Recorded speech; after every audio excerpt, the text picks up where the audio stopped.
Welcome back. It's that time. It's time for the Cabin Fever Challenge 2022.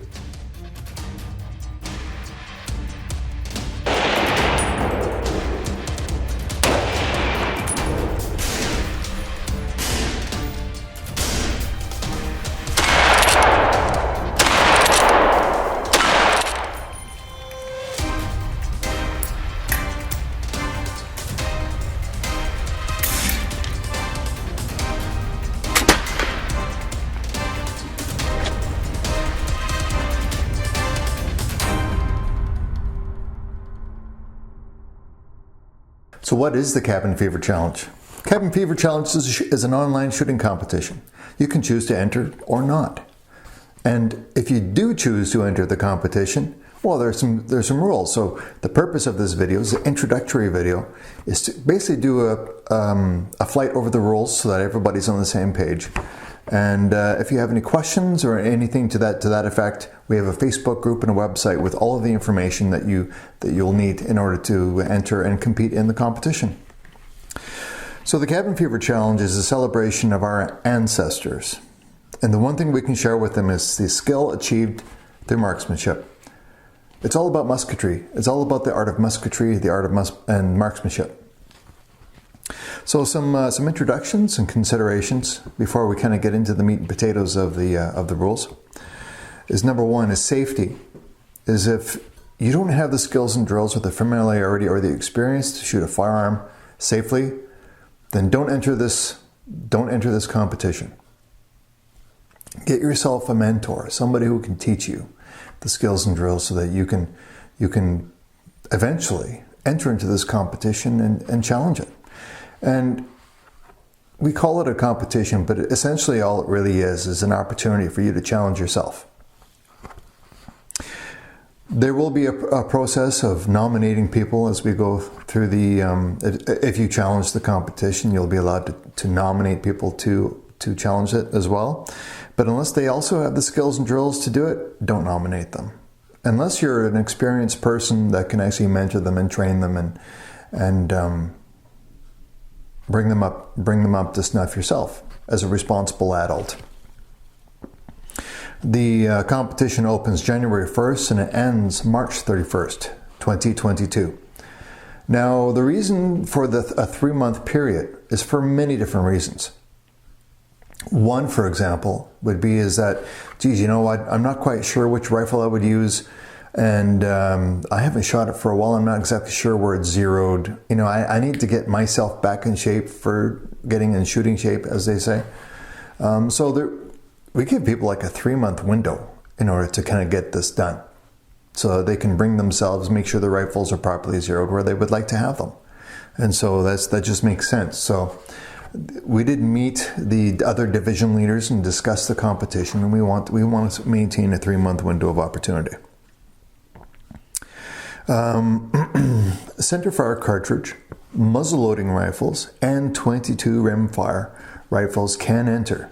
There are a total of 6 divisions to the competition. Division 1, vintage semi-automatic rifles. So rifles that were manufactured up until 1958. Past 1958, generally a different kind of technology comes into became available, and so that's a totally different division. So for vintage rifles, some examples would be an original VZ58, kind of the stock rifle, no modifications to them. The M305, the M1A, the AG42, the VZ52, 57 kind of rifles. The SKS, the M1 Carbine, the M1 Garand, the SAFN, AK-47, the stock rifles, and so on. Those all classify or qualify for Division 1. The only caveat being is that they have to be original. They're not modified, they're not tricked, trigger jobs, new stocks, all that different kind of stuff. As they would have come from the factory, that's how you'll be shooting that rifle for that division. Division 2 is modern unlimited, and in that division, anything goes. So if you wanted to run, for example, a Division 1 rifle that has been totally slicked up, modified, and tricked up, you can do that. You can shoot it in the unlimited. However, generally this division is designed for modern rifles such as the BCL 102, the Stag 10, the WK 180, AR 180, AR 15, Tavor, Swiss Arms, XCR, FAMA 542, T97, SL8, and so on. Unfortunately for many Canadians, is that we're no longer really able to compete effectively in this division because of Canadian firearm laws that have changed. But there's still a few different kinds of systems that might actually work really quite well in that division. So I hope to see lots of Canadians compete in that one. But this is not a Canadian competition. This is a global competition. So we see lots of entries from the United States, Canada, Finland, Sweden. Seen a few from Germany, Britain, New Zealand, Australia. Hopefully, going to see more and more, friendly nations enter into this competition. Division 3 is manual repeating, so pretty much any manual bolt repeating, lever gun, pump gun, those kinds of firearm platforms, is that they're manual repeaters. Division 4 is single shots, and they are single shots only. So you cannot shoot a repeating rifle in Division 4 single shots by single loading it.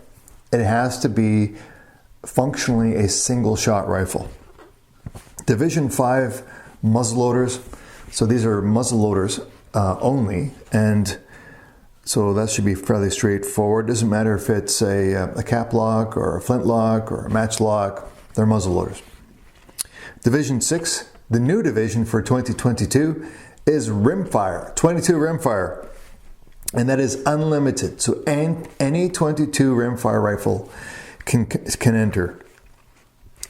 Okay, and if you're not quite sure where your rifle qualifies, then contact us at our Facebook group at Cabin Fever Challenge, one word, at Cabin Fever Challenge, or our website, riflechair.com/cabin-fever-challenge. So positions and distance. So for divisions 1 through to 4, the distance is 100 meters and you're shooting at an 8-inch target. So there is an official match target, which is linked pretty much throughout the website and the Facebook group. And it looks like this. Of course, I'm going to hold it on the wrong side of me here. This is your target, and you can download that from the website. It's a PDF. It's about 140 kilobytes. And you can use that for your target. You can also use any factory target that you want. If it's an 8-inch circle.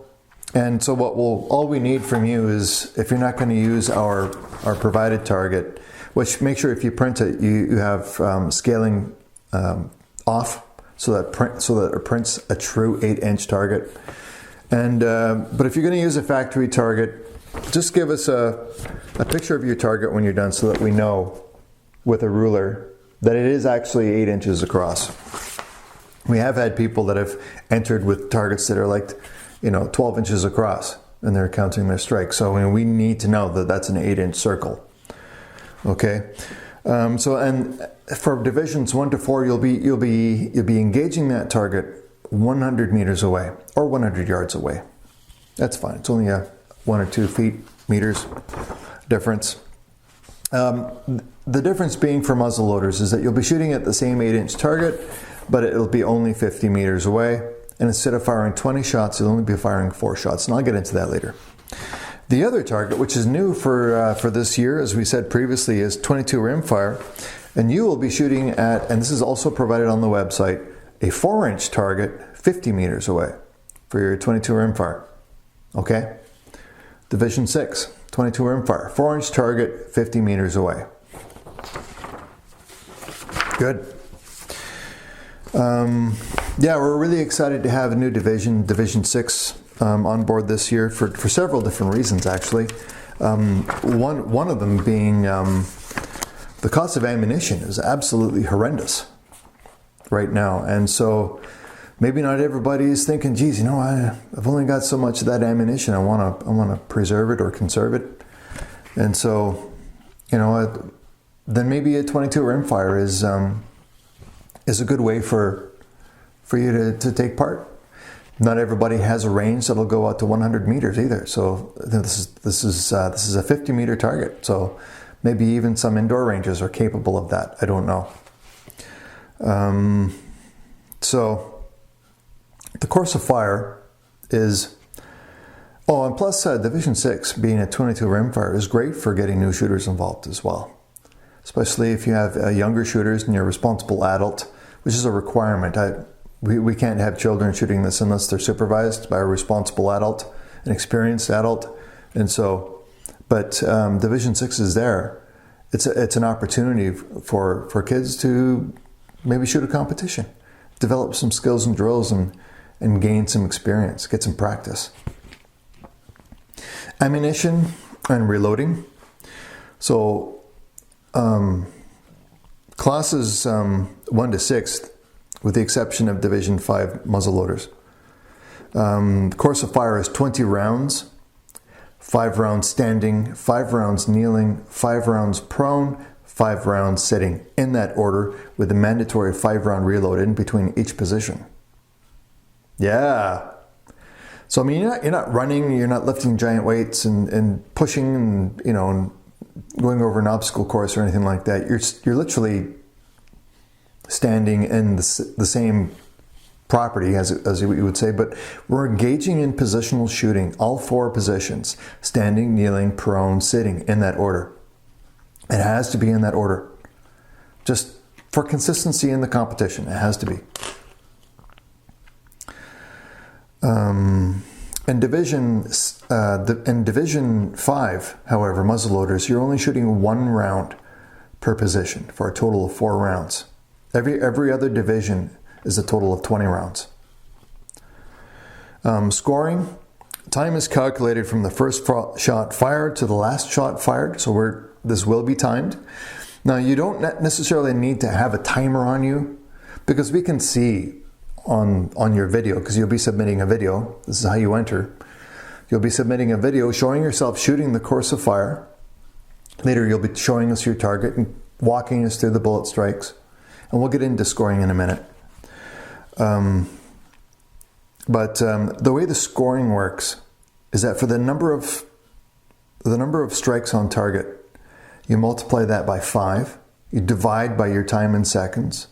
Multiply that by 100, and you derive a score. Now, the reason why that's kind of a funny formula, it's not that hard to figure out. I'll put the formula up here, I guess. Put the formula up there for you to look at. But I'll tell you the wisdom behind the formula. The reason we want you to time it, and the reason why we want to know your number of strikes on target, is because we develop a ratio. So somebody who takes a very, very, very long period of time but gets a perfect score, all 20 rounds on target, they may have taken 2 minutes to do that. So the longer you take to shoot it, potentially, even if you got a perfect score, the lower your score would be, or a perfect number of hits, the lower your score could be. So it's about being punctual. It's about aiming as accurately as possible, but in the shortest period of time. So that's kind of the test. And so I'll, just to show you a little graphic, it won't take very long. I'll put it up here. I keep getting this mixed up here. I'll put it up here so that you can kind of see the relationship between time and score. Now, some people that are able to shoot this, they shoot it really, really fast. And it's not easy to do because you're going through 4 different shooting positions. They are also unsupported. So no bags or no tripods or, nothing to support the firearm while you're shooting it. You may use a sling as a hasty sling, but not a great big, target sling forward mounted and all locked in place. A hasty sling is fine. But kind of the wisdom behind the formula, I'll put the graph up here, is for you to look at, is that you may have somebody who only hits the target, 12 times out of 20.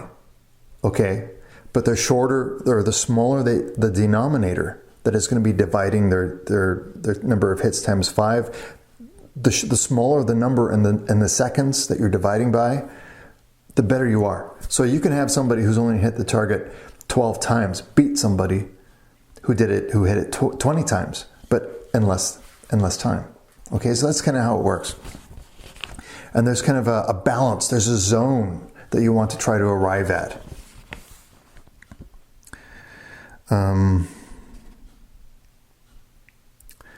Nominations. So once you have completed the match and you've submitted your video entry, you may challenge one person to shoot the match as well. The challenge may be included in your video submission. The person must be well versed in firearm safety and handling drills.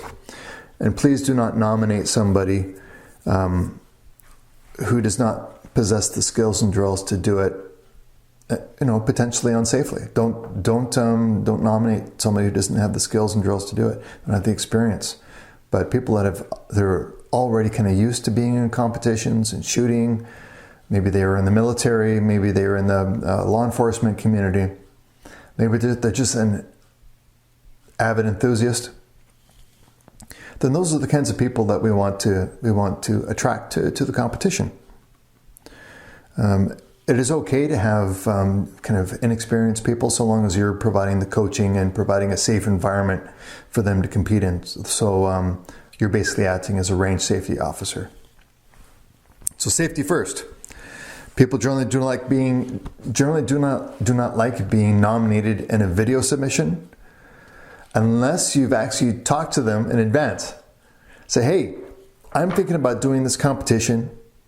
I'm going to shoot it, and if I'm happy with how I did, I'll film myself. But if I'm happy enough with my performance, can I nominate you so that you'll shoot it? Will you shoot it too if I nominate you?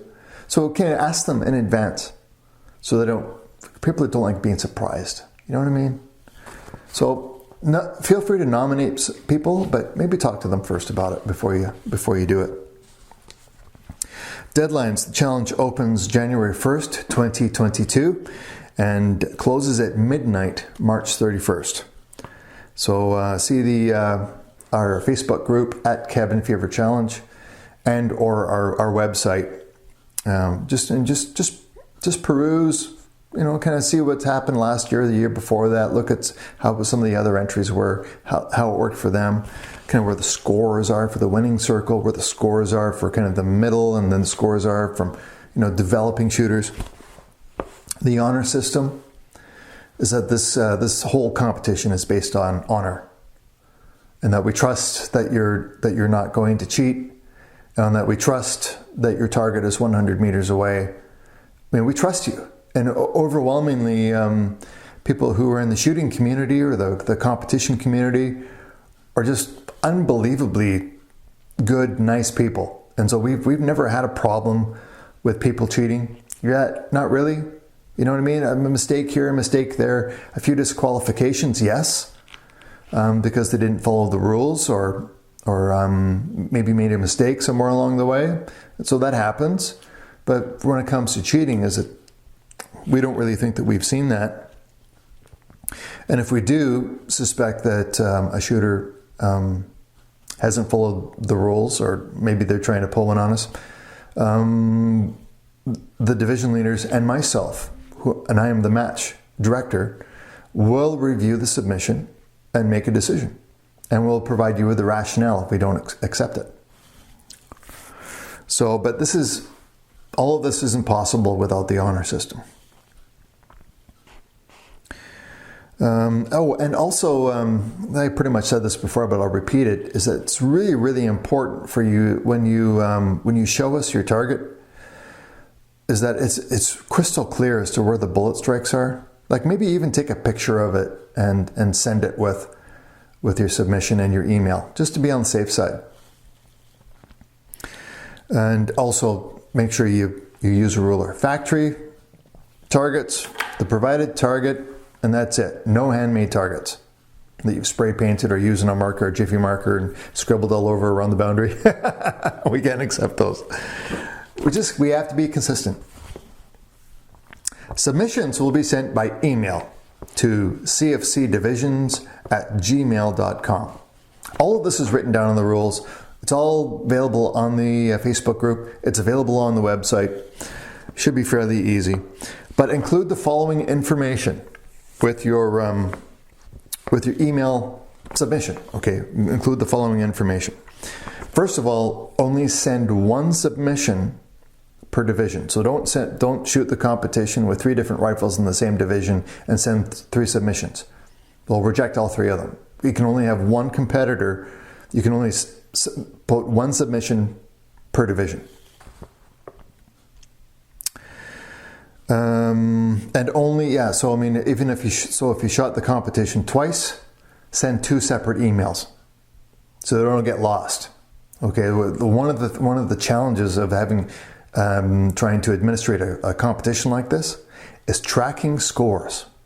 So if you've sent 2 submissions in the same email, we might lose it. So send only 1 submission per division per email. Okay. So if you shoot it twice, two different divisions, that's 2 emails, 2 separate emails. In your email, in the subject line, put your division number and your shooter name or alias. Okay, and in the body of the email, we want to know which country you're shooting from, because we're seeing that Canada and the United States and Finland are the shooting countries so far that we've seen. Canada, United States, Finland, and it's quiet everywhere else. A little bit from Finland. We haven't seen anybody from Germany, Britain, Australia, and New Zealand for a long, long time. And I know that you're having problems in your country when it comes to your ability to enjoy your firearms and shoot them. But we still really want to see you. We want to hear you, follow your laws.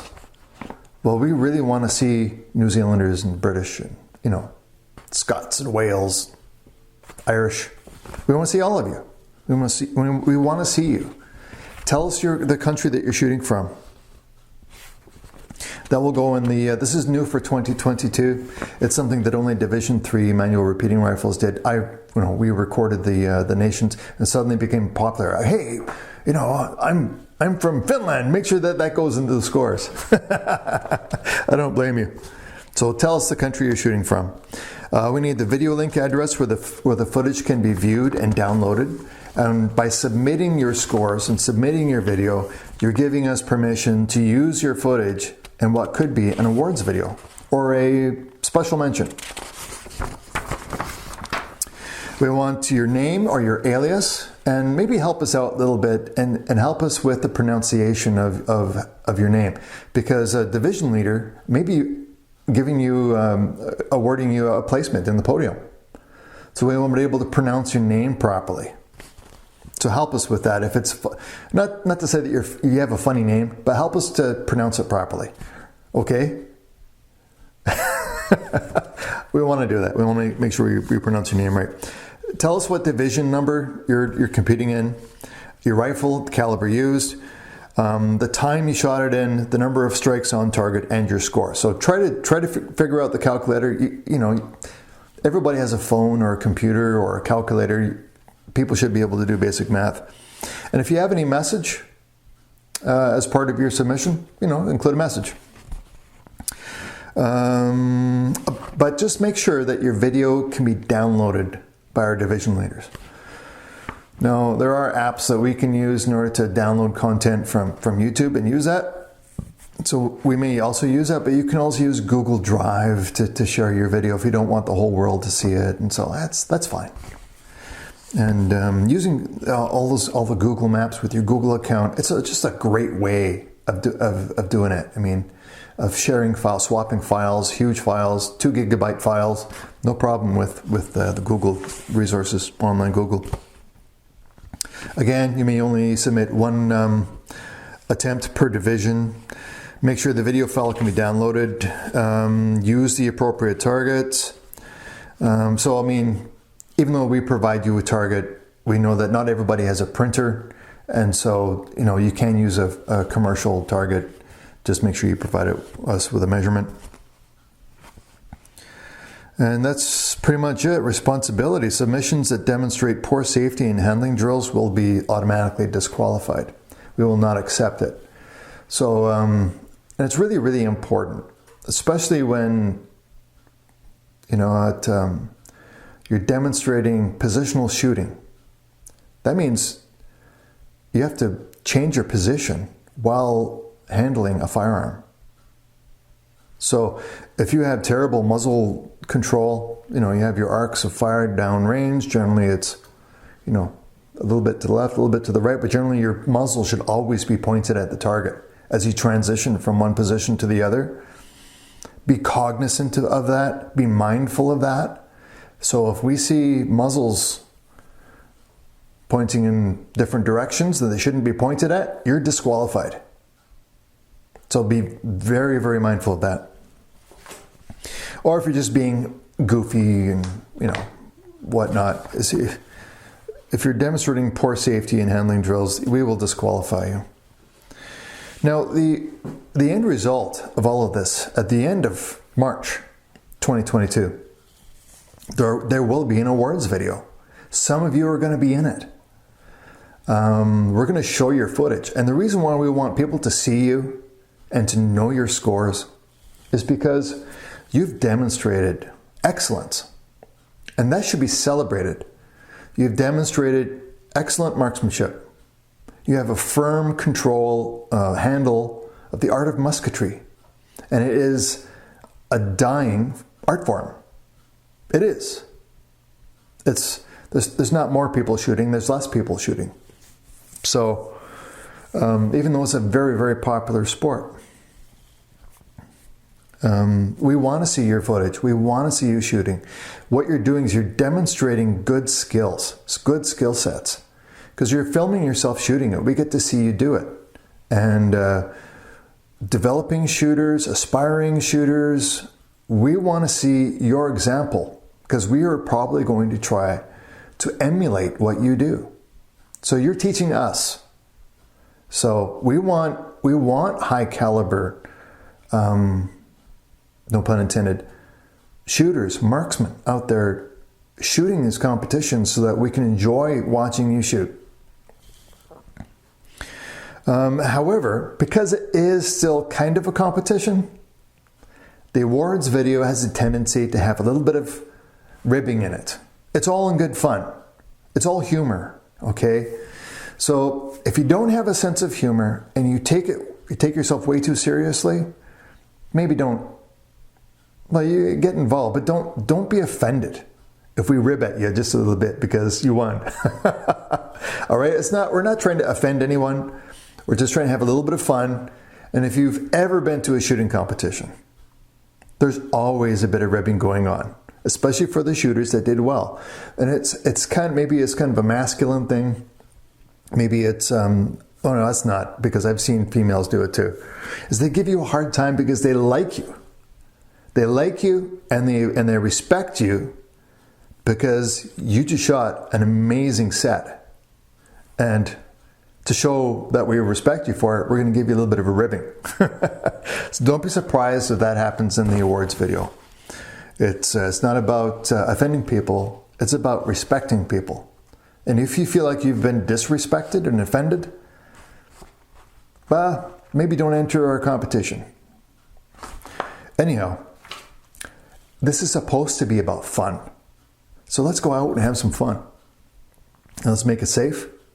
And the other thing about safety is that because of the time of the year that we're in, just getting to a range can be difficult. I mean, if you're going to be driving 40 kilometers down a winter road that's being used by logging trucks to get to a spot where you can have an austere range or something like that in order to shoot this, well, I mean, it's an industry road. They use radios and sometimes there's blind corners. I don't want anybody getting in trouble. It's about safety. Be safe. If you need to get in a snowmobile and drive 20 kilometers down the road in order to get to your spot in inclement weather, in the middle of a blizzard. Well, I mean, that's really cool. And if you're comfortable doing that, you've got the experience and the know-how, do it. Go ahead. But if things go wrong, how are you going to get back home? What's going to happen? How are you going to do it? So, I mean, it's safety on all kinds of different levels. Not just about the firearms safety. It's the whole sphere of knowledge of going out and doing things and being safe about it. That's it. Hope to see you out there. Cheers, and as always, Maple Leaf up.